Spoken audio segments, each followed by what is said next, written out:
long ago, up in heaven,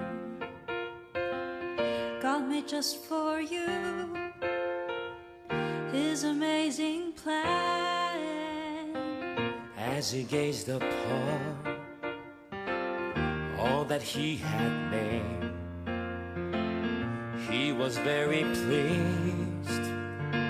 So the Bible said, more precious than anything in this world, I created you with my very own hand.